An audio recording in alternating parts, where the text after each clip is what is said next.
The moment the front door opened, I knew something was off. The wind didn't rush in. The scent that used to trail behind Selena, vanilla and jasmine, didn't follow her.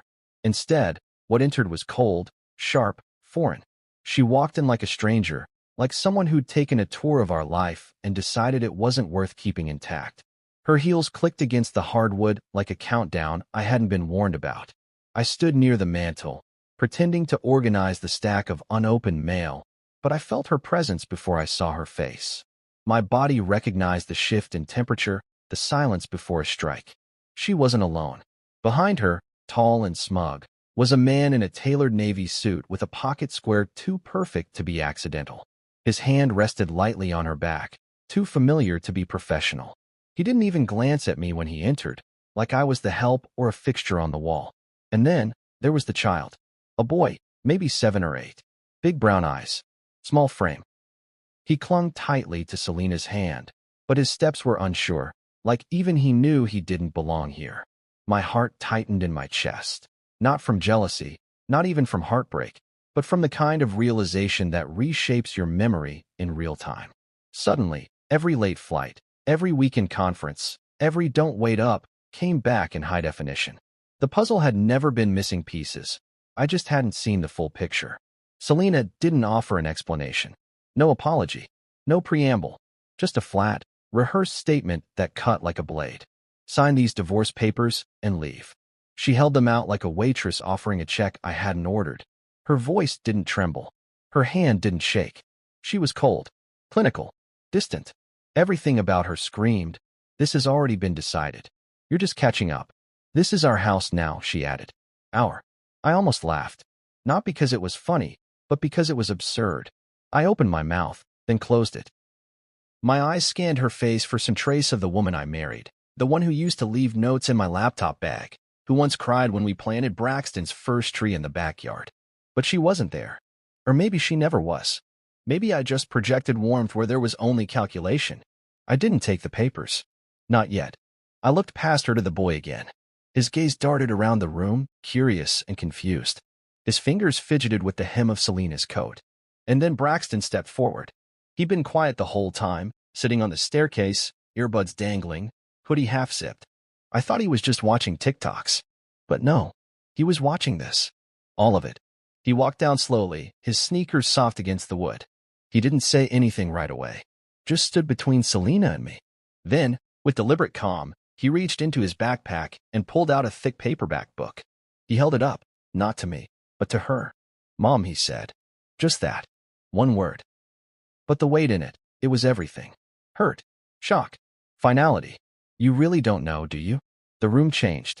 Her face shifted slightly, a flicker of confusion breaking through the porcelain facade. The man behind her, Desmond, I later learned, tilted his head like he expected a punchline. The boy, Micah, I would come to know, just blinked at Braxton, like the name Mom didn't sit right in his ears. "What is that?" she asked finally, looking at the book. Braxton stepped closer, still holding it out. "Read the dedication." She took it, hesitantly now. She wasn't used to feeling unsure, not with me. She opened the front cover. I watched her eyes move across the page. And there it was, her world tilting.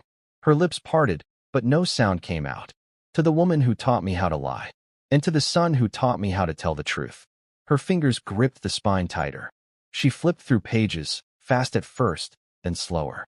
Her eyes scanning the lines, searching for something. Deniability, maybe. But what she found instead were mirrors. Reflections of nights she thought I slept through. Conversations she assumed were private. One chapter was titled, "The Conference That Never Was." Another, "Receipts on the Nightstand." She looked back at me then. Not angry. Not sad. Just pale. Braxton stepped beside me, his voice even and low. "I told you, Dad." She'd never see it coming. Desmond finally spoke. "What is this? Some kind of sick game?" Selena didn't answer. She couldn't. Her eyes were still moving, line by line, word by word, as the facade she built began to crumble. That book wasn't just a fictionalized version of our life. It was a map, a breadcrumb trail of betrayal dressed up as narrative. Fiction, yes, but veined with just enough truth to leave bruises. I walked to the table and gently laid down the pen next to the untouched papers. "You're right, Selena. This isn't my house. She looked up sharply. I pointed at the boy behind her. And he's not my son. Her shoulders tensed. But what you didn't calculate, I said, was that I wouldn't break, that I wouldn't beg, that I wouldn't even bother arguing. I just built something else. In silence, Braxton handed her back the book. There's more, but you'll have to read it all. Micah tugged at her coat. Mom, I want to go home. Selena's lips quivered, finally. Just a little. The first crack. She looked like she wanted to say something to me, to Braxton, to anyone, but the words never formed. Instead, she turned around. She didn't slam the door. She didn't speak. She just walked out. And this time, she truly felt like a stranger. I exhaled. The silence that followed wasn't empty. It was full of truth. Braxton turned to me. Ready? I nodded. Let's finish what we started. And I signed the papers. Before the curtain fell, before the house turned cold, before Selena's voice became sharp enough to cut through marrow, there were quiet days. Days where I fooled myself into thinking the cracks in our marriage were just shifts in the foundation, something you patch up with patience and a couple of, we'll be okay, s. I worked from home in those days, surrounded by spreadsheets and quiet. She called it a blessing. Said most men would kill for that flexibility, that freedom. But what she didn't understand, and maybe never cared to, is that isolation has a way of amplifying everything. Every sigh, every text she didn't reply to, every time she laughed louder on the phone with someone else than she ever did with me. Selena always had energy for the world. For the next campaign, the next client, the next event.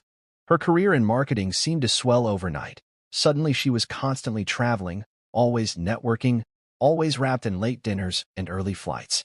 She kissed my cheek out of obligation, not affection, and called from hotel rooms with voices in the background that didn't belong to any assistant I'd ever met. But I let it slide. Because marriage is a trust fall, isn't it? And I hadn't yet realized she'd moved her arms. At first, I tried to be what she needed, supportive, understanding, stable. I kept the house in order, made sure Braxton never lacked anything, kept groceries stocked, laundry folded, bills paid. I'd leave her notes sometimes, simple things like, I miss you, or Braxton drew something for you. Half the time they went unacknowledged. The other half, she'd give me a smile as fleeting as a low-battery notification. Enough to suggest warmth, but not long enough to hold on to. I think the turning point was last November. She was supposed to be home for our anniversary. 10 years. I booked a reservation, wore the cologne she once claimed made me smell dangerously patient, and Braxton helped me prepare the dining room. We lit candles, made her favorite pasta from scratch. The food got cold. The wine went untouched. When she finally called, it was 10:47 p.m. She was still with clients, her voice brittle from too much wine or too many lies. I hung up before she finished her sentence. That night, I didn't cry. I didn't scream. I pulled out an old leather-bound journal from my college days and wrote one sentence. Tonight I ate alone, and it tasted like the end. From there, the pages started filling up. One sentence became a paragraph. A paragraph became a story. Stories became structure. A fictional couple, a crumbling house, a wife who loved applause more than intimacy, a husband who learned that watching in silence could be more powerful than shouting. I didn't plan to write a book.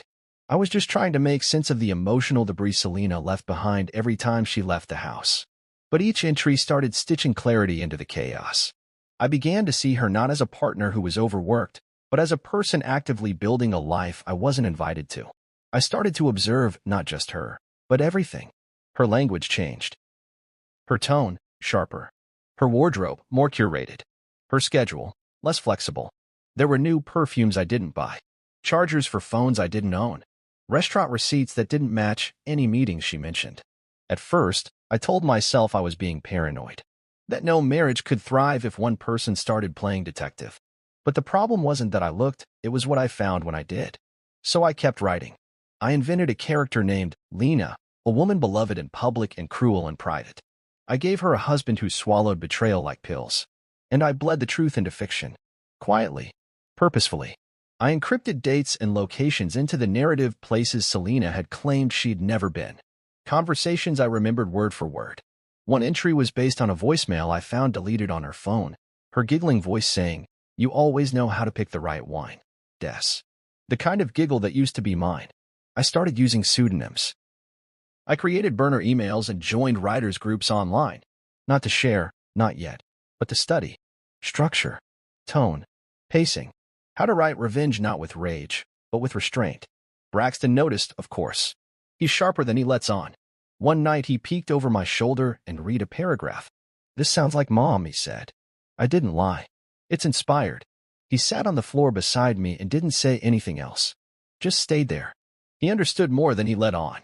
And that meant more to me than Selena's false apologies ever could. I learned to document, legally, every strange transaction, every trip, every inconsistency in her explanations. I consulted a friend of mine, Jeremy, a former law clerk, who taught me what to collect, what not to say, and how to remain calm.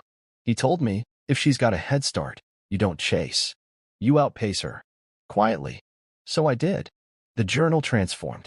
I created an outline, then chapters, then rewrote everything under a pen name, M.R. Sinclair. It became a story of a crumbling marriage where the husband becomes the ghost that watches, the shadow that records. And the wife? She becomes her own unraveling thread. I didn't rush it. I didn't post teasers. I waited. By then, Selena was barely coming home. When she did, it was with irritation. She called me needy, passive, said I was dull now. The irony? She had no idea that dullness was a blade I was sharpening. The final straw wasn't some dramatic confrontation. It was a Tuesday. She walked past me in the kitchen without saying a word. Not even a hello. Just tossed her keys on the counter, grabbed a protein bar, and started texting with her back to me. I looked at her then, really looked. And I saw it, the contempt in her silence, the way she'd rewritten me in her mind. I was no longer a person. I was an inconvenience. So I made peace with the truth. I was done waiting for closure from someone who fed on denial. I didn't burn the house down. I didn't call her out. I just kept writing. And every word I wrote was a curtain gently falling on a performance that had long since lost its soul. Some betrayals wear perfume and walk on high heels. Others sit quietly in browser history and hotel invoices. Selena's wore both. By the time I began tracing her digital footprints, the emotional paper walls of our marriage had already started crumbling. I didn't confront her, not because I lacked courage, but because I learned the strength of silence. Confrontation gives the guilty a script. Silence forces them to improvise, and Selena had never been good without a script. I started small, little things she never thought to hide. A random picture she was tagged in by one of her colleagues during a conference in Atlanta. She was laughing, wine glass in hand, seated at a rooftop lounge that didn't match the sterile boardroom she claimed to be trapped in. Her hand rested lightly on a man's forearm. Not obvious. Just enough to raise my pulse. His face wasn't fully in frame, but he'd show up again. I checked our joint account more frequently. We were never extravagant people, but over the last year, business expenses became more luxurious, $260 dinners, back-to-back Uber Black rides in cities I didn't know she'd been to, hotel charges under Desmond R. I never accused her. I just took screenshots. I started naming the folders, soft, coded names like receipts for memories and hotels of her heart. She didn't check my devices. She thought I was the safe one, the boring one, the man who'd never ask questions because he was too busy paying bills and holding the house together. I wasn't being paranoid. I was building a case. And not just legally, but literarily. Every receipt was a plot point. Every location a setting. Desmond, the man in the rooftop photo, became a character. I imagined their conversations. Their whispered lies. Their calculated dismissals of the man she once vowed to grow old with.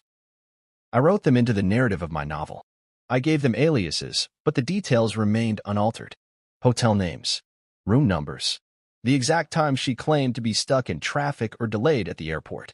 Once, while she was on another networking retreat, I accessed her old iPad. She hadn't used it in a while, hadn't logged out of anything. I found emails, sweet ones, poetic even. "You make time feel expensive, and I love how you spend it on me," Desmond had written. She'd replied with a picture of herself in the bathroom mirror of a hotel.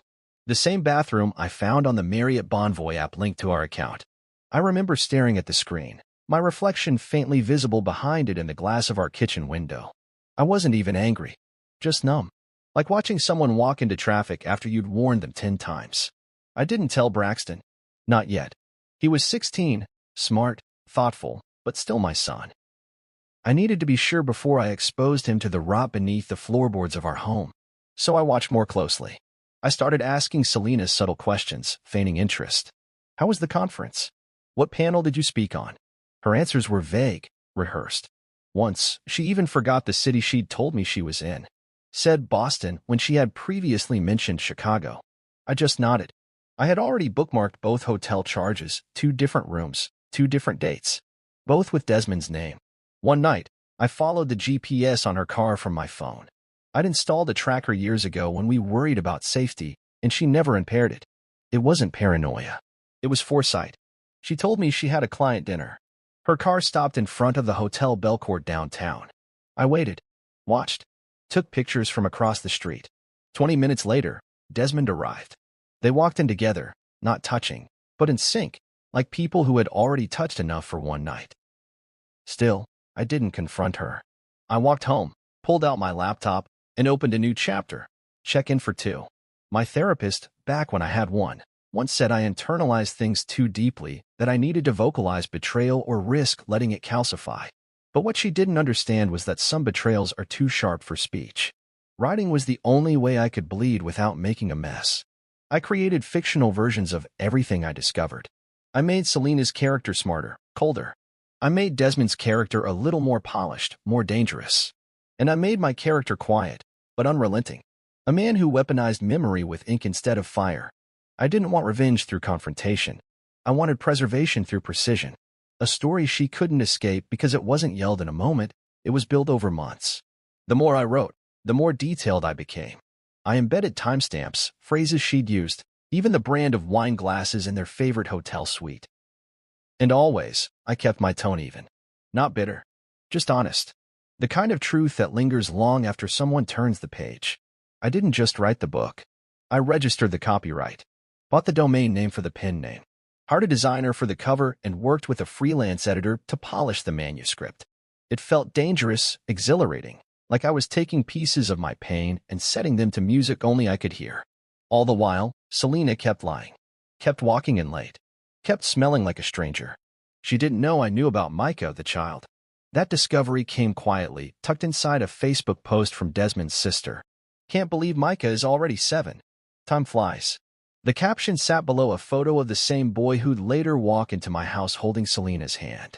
In that photo, Micah stood in front of a red birthday cake, a small gap in his smile where a tooth had just fallen out. I zoomed in. Selena was there in the background, barely visible in a mirror's reflection, holding the camera. And suddenly, every unanswered call, every cold dinner, every distracted kiss made sense. She had another life. Not just another man, but another family. And I had the entire map. The funny thing about ownership is how confidently people claim what they never earned. Selena strutted through that house like it was hers. She picked paint colors with finality, rearranged furniture without discussion, and even had the audacity to tell guests, "We built this together." But we didn't. She just lived in it, like a tenant with too much entitlement and not enough curiosity. The house never belonged to her. It didn't even belong to me in the way she assumed. Vernon, my father, was a stubborn, sharp-eyed man who read people like contracts. When he gifted me the house 2 years after my mother died, he did it with intent. I still remember sitting at the long mahogany table in his study while he slid the deed across to me like a final move in a game of chess. "This is yours now," he said. "Don't put her name on it." I laughed then. Selena and I had only been married 4 years. We were still in the honeymoon phase, or so I thought. I told him not to worry. "We're partners," I said. "There won't be a reason to ever split anything." Vernon just shook his head. "Son, love is one thing. Ownership is another. One fades, the other lasts. Keep the deed in your name. You'll thank me." I didn't want to believe he was right, but I filed the paperwork away in a fireproof safe, title sealed with just my name. Vernon's, crossed out in thick blue ink. No co-owner. No joint rights. Just me.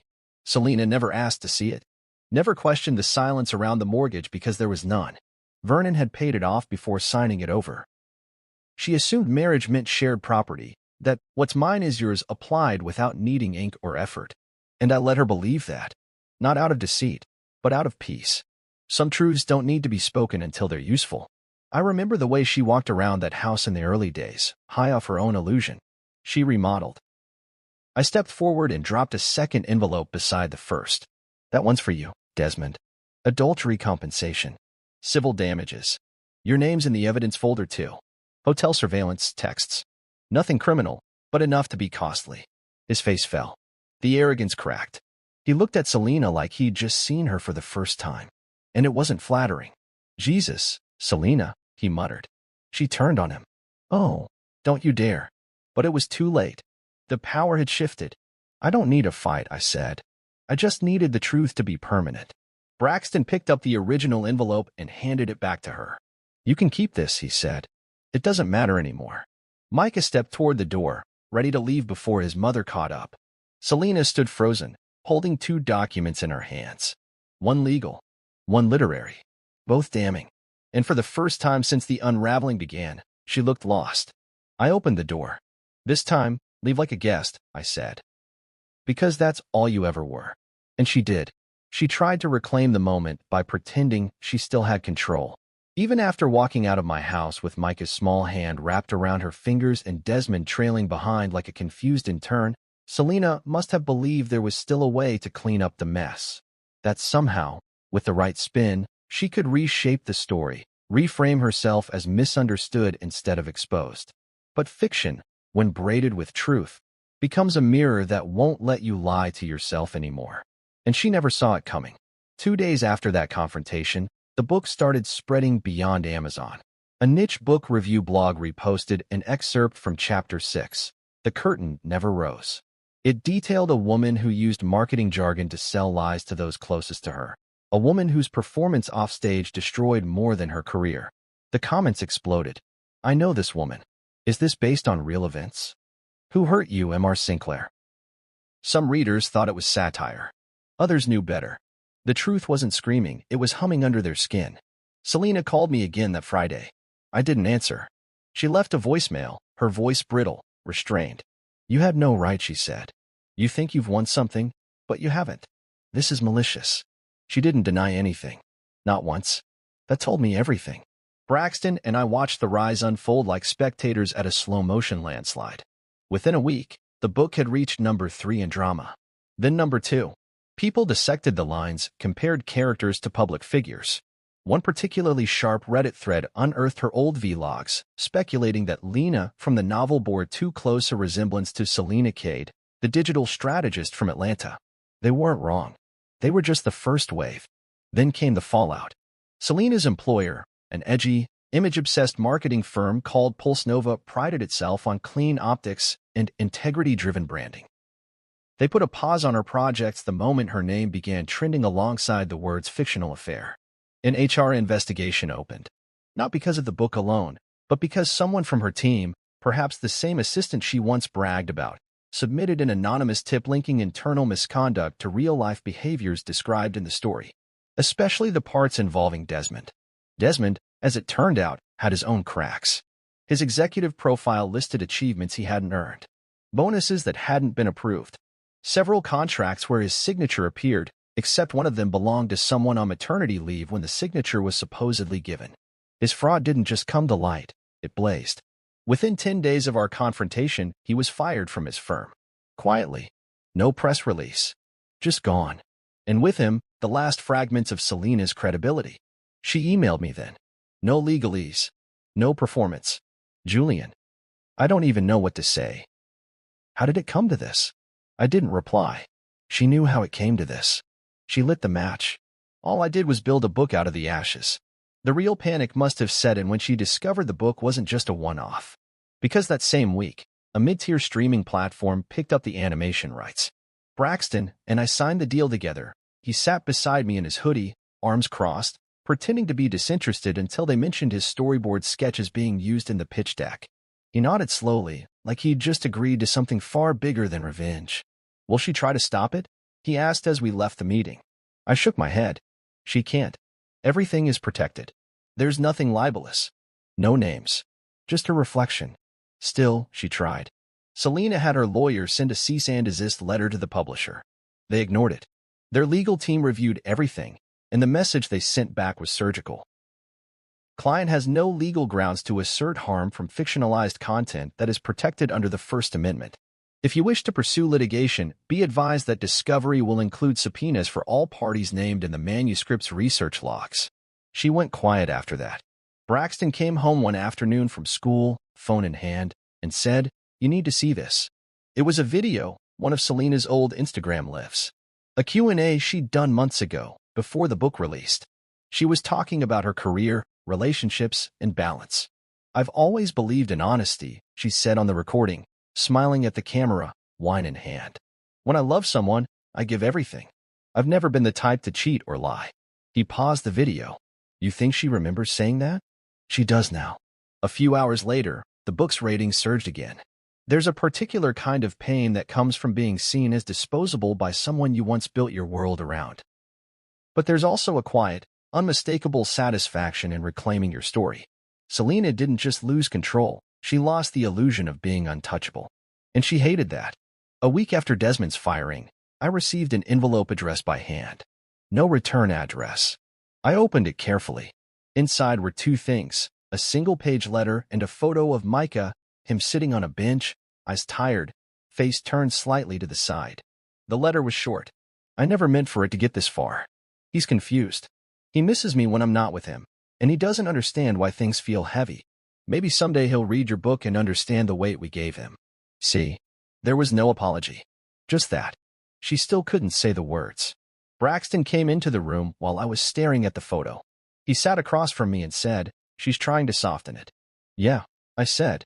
But you can't rewrite a lie after it's published. She's not used to being the one exposed. And now she is. We sat in silence for a while. Then he added something I'll never forget. Even if she had said sorry, I don't think I'd believe it. The lie wasn't just to you. It was to me, too. He was right. Selena's greatest miscalculation wasn't her affair, or her assumptions about the law, or even underestimating me. It was thinking that Braxton wouldn't see, that he wouldn't feel it, that he'd just forget. But children don't forget when the people they trust choose silence over truth. And Selena had written herself into the kind of story she could never unwrite. It didn't unravel all at once. It never does. People like Selena don't fall dramatically. They erode in quiet, humiliating layers. It started with whispers, the kind that travel faster than facts. Coworkers stopped copying her on emails. Clients requested different account leads. Her calendar, once packed with networking lunches and pitch meetings, grew hollow. And just like that, the woman who once boasted she thrived in chaos had no meetings to attend. I didn't gloat. I didn't celebrate. That wasn't the point. The truth didn't need cheering. It just needed room to breathe. Braxton and I noticed the shift the same way you notice the seasons change. Slowly. Then suddenly.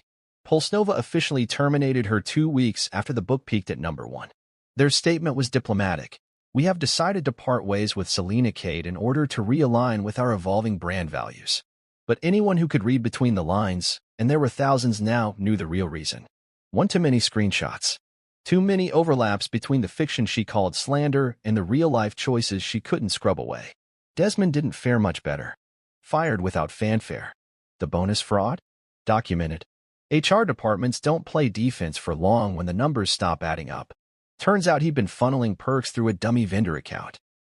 A few clever interns tracked the invoice trail, and once the CFO got wind of it, Desmond's security badge stopped working overnight. They let him collect his things at 6:30 a.m., escorted by someone who used to report to him. Karma rarely rushes, but it arrives right on time. Selena and Desmond moved to a rental house 2 counties over. Not the city. Not the gated suburb she once called too small for our future. No, this was a neighborhood where lawns weren't manicured and the streetlights flickered. It wasn't poverty. It was purgatory. A holding place between the life they thought they earned and the one they'd actually built. The irony? Desmond didn't last. Word was he moved out 4 months later, leaving behind a half-filled closet and a note that simply said, "This wasn't the plan." Of course it wasn't. Cheaters rarely plan for the aftermath. They only plan for the thrill. Selena tried freelancing. Launched an Instagram page offering brand strategy sessions. Her bio read, "Helping bold women tell their stories." But when your own story haunts you, no rebrand sticks. Clients Googled her. Comments followed her posts. Trolls? Maybe. But some of them weren't lying. They quoted lines from The Fall of Her Castle and asked, "Is this your origin story?" She disabled the comments. Then the entire page. She called once more. This time, her voice was different. Not sharp. Not angry. Just deflated. "I didn't think you'd actually publish it," she said. "I was standing in the backyard, watching Braxton repaint the old fence we'd let weather over the years. He insisted we keep it. Said scars made it honest. I told you I was writing, I replied. I didn't think anyone would care, she said softly. And that, I realized, was her core misunderstanding. Not just about the book, but about me. She thought silence meant irrelevance, that my calm was absence, that I had nothing of value because I never raised my voice. But I had built something, not just the home, not just the manuscript, but a voice, a name, a legacy. People cared, not because I made her a villain, but because I didn't. I told the story plainly, with all its complexity, with sadness, not vengeance. And maybe that's why it stung more, because it was honest. I hope Mike is okay, I said after a moment. He's a good kid. None of this is his fault. She was quiet. Then, he keeps asking about Braxton. We don't mind him, I said. He's welcome around us. But you know that's not your call anymore. I know, she whispered. I'm sorry. I waited, not because I didn't believe her, but because I needed to see if she'd let the silence settle. Let the truth hang there without running from it. She did. I don't expect forgiveness, she added. I just wanted you to know I remember what we were. Before. That part hurt more than I wanted to admit. Because I remembered too. We could have survived the mistakes, I said. It was the lies that killed it. She exhaled. A slow, broken sound. Then she hung up. No goodbye. I haven't heard from her since. Braxton and I settled into something new after that. Not a victory. Just peace. The kind that lingers in early mornings when the house feels still and earned. We planted a small tree in the backyard, something he picked out at the nursery on a random Saturday. A Japanese maple. He named it Chapter 11. Why 11? I asked. Because it's the chapter we get to write now, he said with a shrug. The ones without her. It was his quiet way of closing the book. School became his focus. He poured himself into architecture drafts, college essays, building models late into the night. I'd peek into his room sometimes and see his sketches taped to the walls, scenes of places that didn't exist yet, but would. That's how I knew he was healing. He wasn't stuck telling the past. He was designing a future. One evening, I watched him help Micah build a science project in the dining room. Something with LED lights and a cardboard volcano. Selena had dropped him off briefly, without stepping inside. She didn't look like the woman I'd married. She looked smaller. Not physically. Just quieter. As the two boys worked, I saw something shift. The past didn't own us anymore. It was a chapter we had read thoroughly and shelved. The house didn't echo with her anymore. It carried Braxton's laughter, Micah's questions, my footsteps without fear of interruption. And in that quiet, something else grew. Clarity. You don't have to destroy someone to reclaim yourself. Sometimes, you just have to stop letting them rewrite the truth. I never set out to become an author. I wasn't chasing fame or revenge or even sympathy. I just wanted to understand. Writing was how I made sense of what I couldn't say out loud. The hollow spaces, the sideways glances, the quiet unraveling of a life I thought was built to last. And yet here I was, 1 year after that first journal entry, staring at a 3-book deal sitting on my desk. My name, well, my pen name, M.R. Sinclair, etched in gold on the spine of a national bestseller. The fall of her castle had grown beyond anything I imagined. What started as late-night therapy sessions with a pen became a movement. Book clubs, forums, reader letters from strangers who'd seen themselves in the pages. The broken, the overlooked, the quiet fathers who stayed when it would have been easier to run. They found something in my story, and I found something in them. But the real story, the one that mattered most, was sitting across from me on the porch, flipping through a college course catalog with a pencil tucked behind his ear. Braxton, 16 when it started. Now 17, wiser than his age and steadier than most adults I knew. He had made it through a storm that would have swallowed lesser people. Not because he had to, but because he chose not to let it define him. You ever think you'd be famous? He asked, glancing up at me with a smirk. Hardly famous, I replied. Literary curious, maybe. He laughed, a soft, easy sound that still caught me off guard sometimes. It hadn't always been this way. There were nights I worried the weight of the betrayal would crush him, would twist him into something bitter. But instead, he used it. Like I did. He turned the pain into purpose. His college essay? Titled, How to Rebuild a Life Without a Blueprint. It started with a sentence I'll never forget. My mom taught me how to lie. My dad taught me how to live anyway. He was accepted into 4 architecture programs, full rides on 2. He hadn't chosen yet. He said he didn't want to rush it.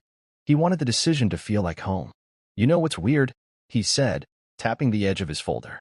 People treat me different now. Not because of the book. Because of how I talk. Like they think I'm older than I am.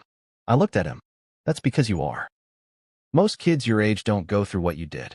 Yeah, but, he paused, chewing the inside of his cheek. It didn't make me angry. I thought it would, but it didn't. That's strength, I said. And choice. He nodded. You gave me space to feel. You didn't force anything. Even when Mom left. Even when I found out everything. I didn't answer right away. I just sat with that truth, letting it settle. There are few things more humbling than your child seeing you clearly and still choosing to love you.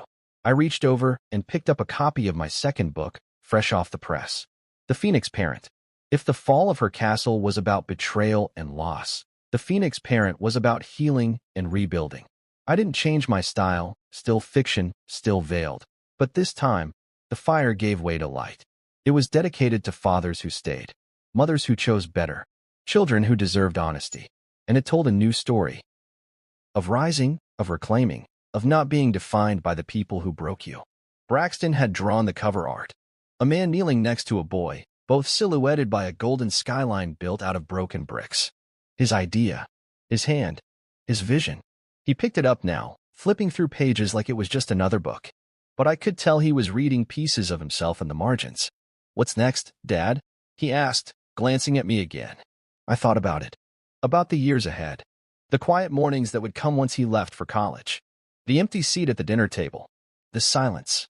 But it wasn't the same silence Selena left behind. This one would be clean. Earned. The kind that follows a chapter closed with peace, not pain.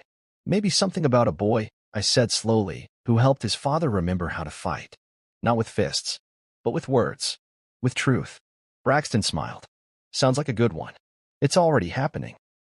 He leaned back, arms behind his head, face tilted toward the sky. You think Mom will ever read the second book? I don't know. You think she'll try to stop it? I shook my head. The difference now is, I don't care if she does. That was the real victory, not the sales or the acclaim. It was the indifference. The peace. When your healing no longer depends on your betrayer's regret, you've already won. The house had changed too. We'd repainted the walls, replaced the couch, redone the garden with Braxton's help. There was no trace of her anymore. Not in the scent of the rooms. Not in the rhythm of our days. She had become a name in a book. A memory sharpened into story. Nothing more. Micah still came around sometimes. Selena never stepped inside, but she let him spend afternoons here. I didn't ask questions. I didn't need to. I made sure he felt safe. Listened to. I treated him not like a symbol of betrayal, but like a boy who deserved better than the world that made him. That was the final piece of healing, not passing down the bitterness. Braxton stood, stretching. I'm gonna go finish that model, he said. And maybe sketch something for the third book. I laughed. We don't even have a title yet. We will, he said over his shoulder, already heading inside. I stayed on the porch for a while longer. The sun dipped low over the horizon, casting long shadows across the yard. The Japanese maple we planted swayed gently in the breeze. Chapter 11, he called it. And I realized something right then. We weren't just rebuilding. We were building better. One chapter at a time. She liked to pretend we were the dream. That she was the curator of our success. I never corrected her. I just watched her decorate a house she didn't own, invest emotionally in a space she never bothered to legally protect herself in. I didn't do it to trap her. I did it to protect what my father built, what I maintained. When things started falling apart, when I began to realize that the woman I loved had other priorities, other people, my mind kept going back to the title. That simple line at the top of the document, sole proprietorship, Julian Cade. A fortress in ink. She had no idea. When she finally handed me the divorce papers with that arrogant tone, "This is our house now," I almost pitied her. Almost. Because the delusion in her voice wasn't just confidence, it was entitlement rooted in ignorance. She thought the house was leverage. She thought she was walking into her own kingdom, reclaiming her throne after a brief exile. But the truth was, she was trespassing. I'd already updated the home's legal standing with the county clerk weeks prior, attached an affidavit clarifying sole ownership, anticipating this exact confrontation. I wanted everything documented. Bulletproof. On paper, I was the only person who had ever had rights to the property. She'd never paid the taxes, never paid for repairs, never signed a loan or a lien. Just tastes, not stakes. The final nudge came when I looked back at the security footage, the day she hosted that so-called networking brunch while I was supposedly away at a client meeting. Desmond was there, smiling, walking barefoot on the hardwood like he owned it, toasting champagne in my living room. Selena in a silk dress I'd never seen, laughing like she was already divorced. That was the day I realized she didn't just cheat on me. She disrespected the walls that held my family's history. My father died in that house. My mother's recipe books were still in the pantry. Braxton took his first steps right where Desmond rested his wine glass, and she wanted to evict me from all of it, like I was the temporary guest in her fantasy. So I prepared. I made copies of the deed, attached proof of Vernon's transfer, logged every cent I paid into renovations and maintenance, and highlighted every financial contribution Selena didn't make. I even printed out old messages where she thanked me for covering everything again, her casual admissions of never being involved in bills. I had it all notarized and sealed. So when she walked in that day and said, "Sign the papers. This is our house now," I didn't argue. I didn't explain. I just let her bask in the performance a little longer. She was too busy basking in her own illusion to notice the truth closing in. I knew she was banking on drama, expecting me to yell, to plead, maybe even cry. But I've learned that silence is the scalpel of revenge. Clean, precise, undeniable. And when the sheriff's deputy delivers the correction, when she learns she holds no claim over the walls she tried to steal, she'll finally understand what it feels like to be on the outside. Vernon always said, a man doesn't have to announce his ownership. The papers will do it for him. And mine were ready. It was a quiet Tuesday night, the kind of quiet you don't notice until someone breaks it. Braxton and I were having dinner. Just the two of us, as usual. The dining room felt colder these days, not because of the weather, but because the air no longer carried her voice. Selena hadn't been home in over a week. She texted once to say she was still sorting things out and not to wait up. That message had come 4 days ago. I didn't reply. The table between us was filled with simple food, grilled chicken, roasted potatoes, steamed broccoli. I'd made the kind of meal you cook when you're trying to prove to yourself that life hasn't completely fallen apart. Braxton stabbed a potato with his fork and looked up with that calm, analytical gaze of his. He had his mother's cheekbones, but not her cruelty. There was something softer behind his eyes. Thoughtful. Even when he was silent, you could tell his mind was cataloging everything. He'd barely spoken through most of the meal. I thought maybe he was just tired from school, but when he finally did speak, it landed like a rock tossed through glass. Why does Mom talk like you're the mistake? I didn't move at first. I couldn't. The words stunned me, not because they were cruel, but because they were so nakedly honest. Braxton wasn't angry. He wasn't accusatory. He was just trying to make sense of something that didn't make sense. And he came to me, the man his mother had spent the past year systematically erasing, for the answer. I set my fork down slowly.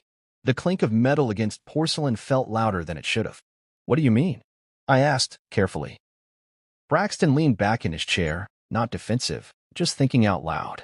She says stuff when she thinks I'm not listening.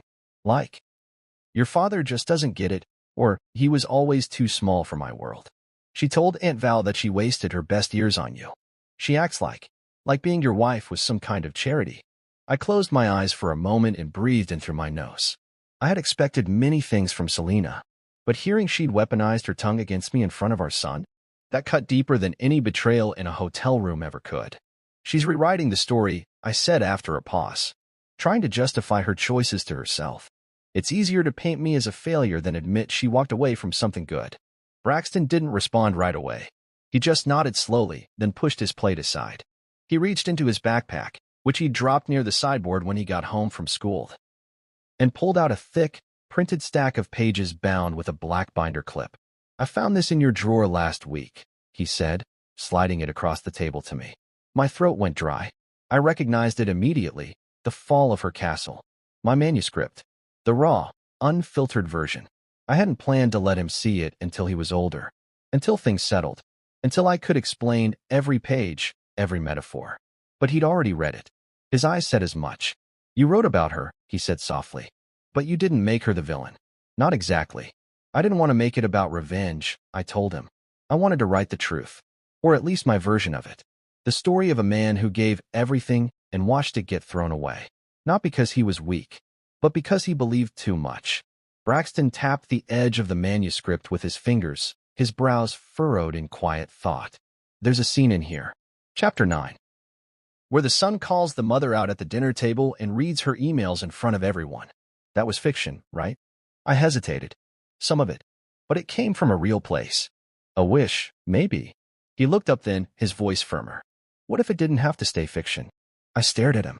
Braxton. He cut me off. She's been lying to both of us. I used to defend her, you know? When kids at school asked why she never showed up to parent-teacher night. When coaches asked where she was during games. I'd say she was working, that she cared. But she doesn't, Dad. She doesn't even pretend anymore.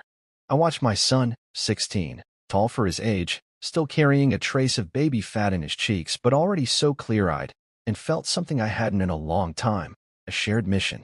He wasn't just hurting. He was awake. I want to help, he said. I reached across the table and placed my hand over his. You already are. In the weeks that followed, Braxton became my co-strategist. We didn't scheme with venom. We observed with precision. He started saving screenshots of her texts, forwarding voicemails where she slipped, contradicted herself, called him by pet names that didn't sound like hers. He even found a few messages she forgot to delete on our shared iCloud, the kind where she told Desmond, he's too soft to fight back. Those messages found their way into revised chapters. Braxton helped me restructure the book.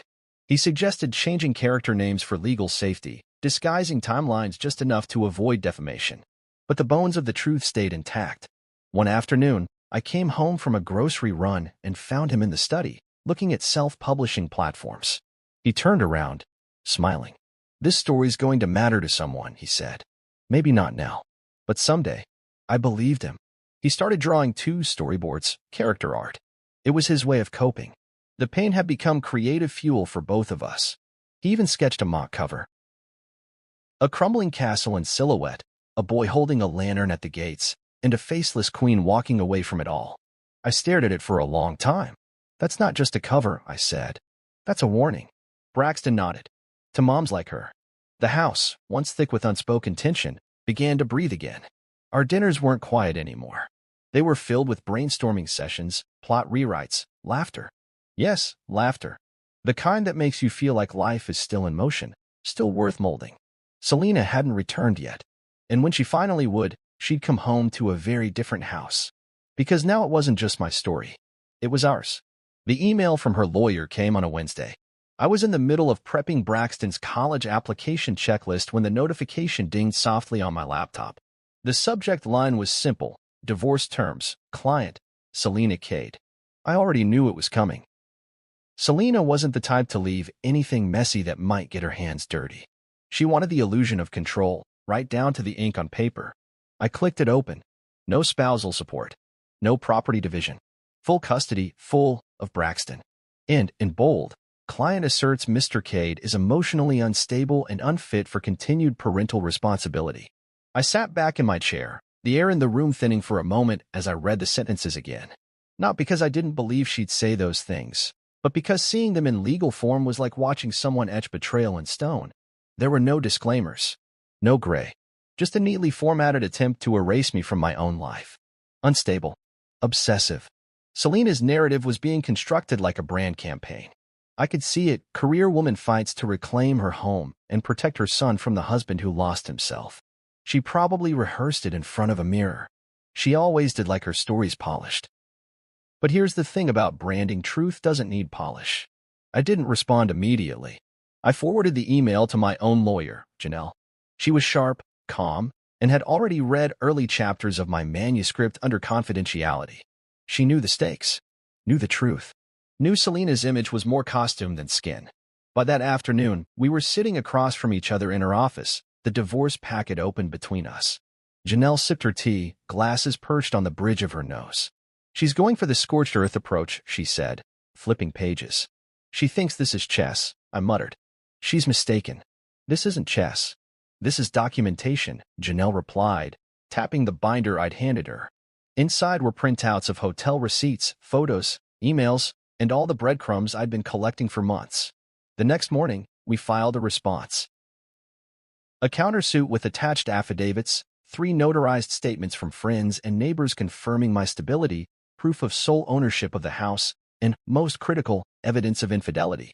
We even included a line from her own text messages where she said, "He'll never leave because he doesn't know how to live without me." Selena didn't respond directly. Of course she didn't. She delegated the reaction to her lawyer. But the silence after our filing was loud.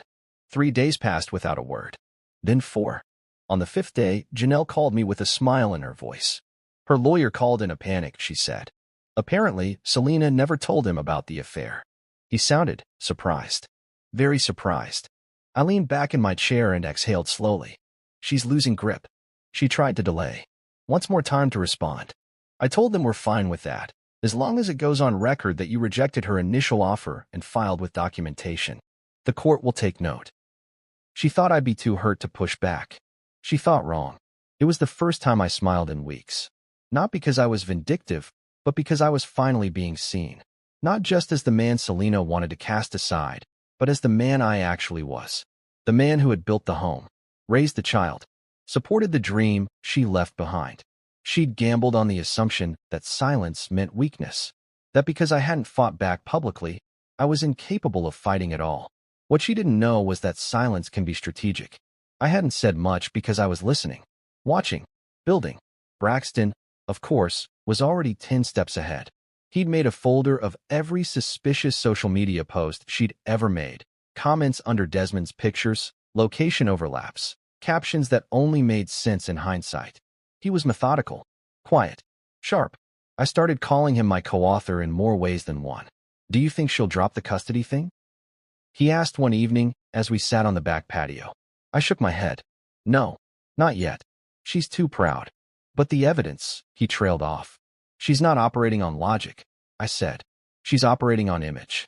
And the worst thing you can do to someone obsessed with image is make their mask slip." He nodded, understanding deeper than most adults ever could. "Then let's keep writing." We did. In the background, while legal forms were exchanged and deadlines ticked by, we finished polishing the fall of her castle. We uploaded it to the pre-order system under Mr. Sinclair, scheduled promotional posts, crafted an email newsletter list.